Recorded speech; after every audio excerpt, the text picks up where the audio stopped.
Hello guys, kamusta kayong lahat? Sana ay nasa mabuti kayong kalagayan sa mga oras na ito.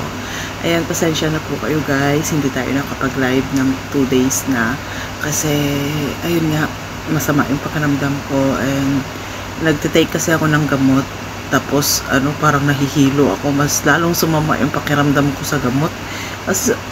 Parang ang tapang, nahihilo ako na parang hinihele ka, kaya nakakatulog ako pag tinatapos ko lang yung trabaho ko tapos nakakatulog kaagad ako. Actually kanina pagkatapos mag-dinner, pagkatapos ko magtrabaho sa kusina, pumasok na ako dito sa kwarto ko kasi parang hinihili talaga ako sa antok. Kaya natulog ako tapos ngayon nagising ako at ayun, may nabasa akong mga message nagtatanong kung bakit wala daw akong live. Kaya ito, nag-video na lang ako para i-explain sa inyo bakit wala akong live. Salamat po sa mga nag-aalala and don't worry po, baka siguro bukas okay na ako, makapag-live na tayo. And then, ayun, sa mga basta congratulations sa lahat ng nakapunta sa Fans Day ni Bunso. Alam ko hanggang ngayon medyo pa rin, andyan pa rin yung kasiyahan nyo at kagalakan nyo sa Fans Day, and alam ko din marami din tayong dapat pag-usapan and marami din yun, mga nagsilabasan and mga nagko-content. Ayun guys, pero kalma lang tayo guys.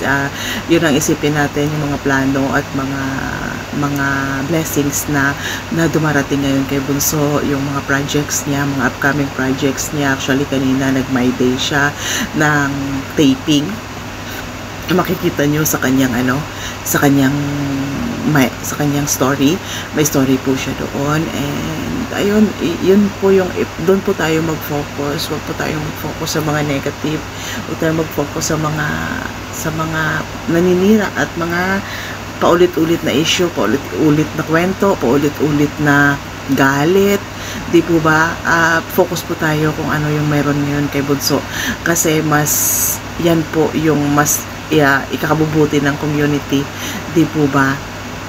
And sa mga patuloy na nagmamahal at nagsusuporta kay Bunso Mix Molino, maraming salamat. Ituloy lang po natin yan sa mga taong nadadamay kahit na ayun, hindi na nga nagpaparamdam or hindi nagsasalita pero nadadamay.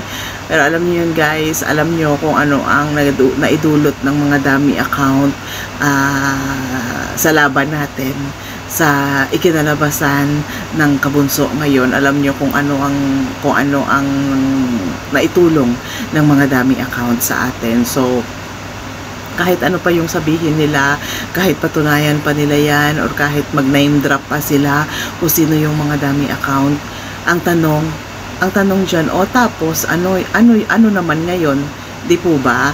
Kasi na-real talk kasi sila ng mga dummy account, kaya dummy account ang pinag-iinitan, dummy nga, di ba?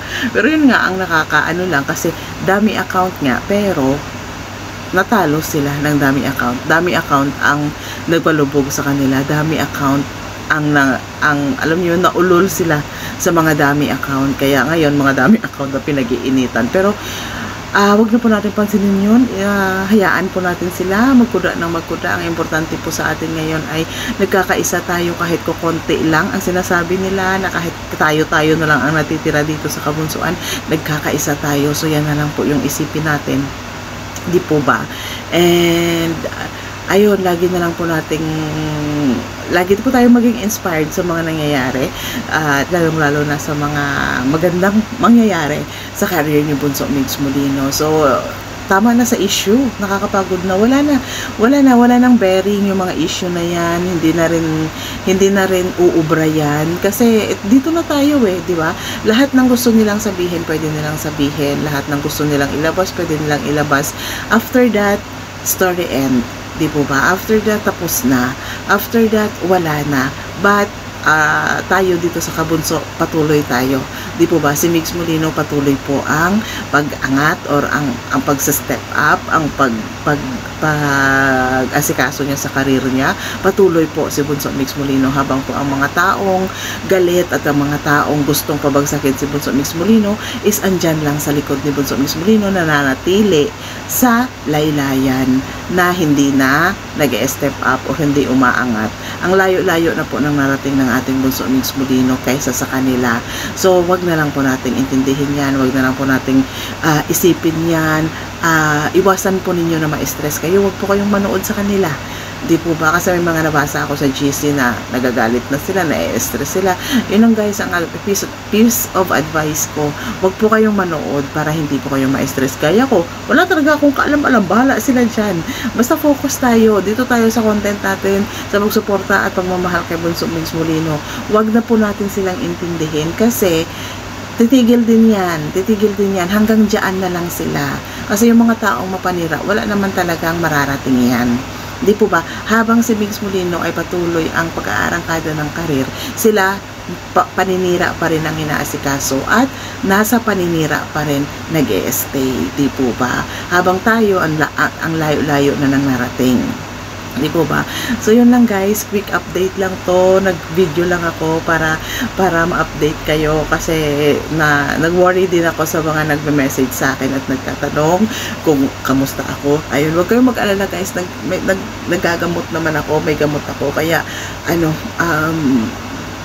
okay naman. Siguro yung alam nyo, buti pa nga sana hindi ako uminom ng gamot eh. Medyo okay pa ako kahapon eh. Pero ngayon, nung nag-take ako ng gamot, mas lalo akong, alam niyo yung parang lasing ka, na nahihilo ako, na ang gaan-gaan ng katawan mo, yung gano'n. Basta parang lumilipad, na high ka ba? Ewan ko, doon sa gamot na yun. Sabi ko nga bukas hindi ko na iinumin kasi medyo okay naman na ako. 4 kasi yun. So, ayun.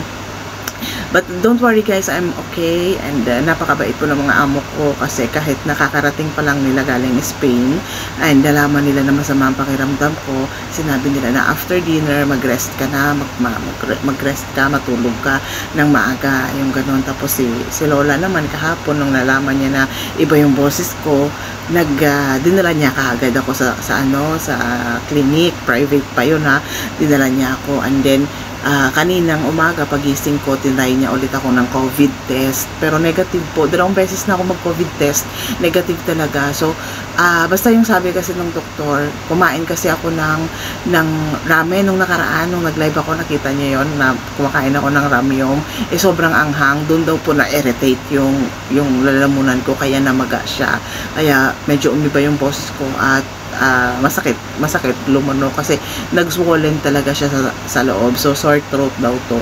So ayun lang guys, quick update lang. Maraming salamat sa patuloy na suporta at pagmamahal.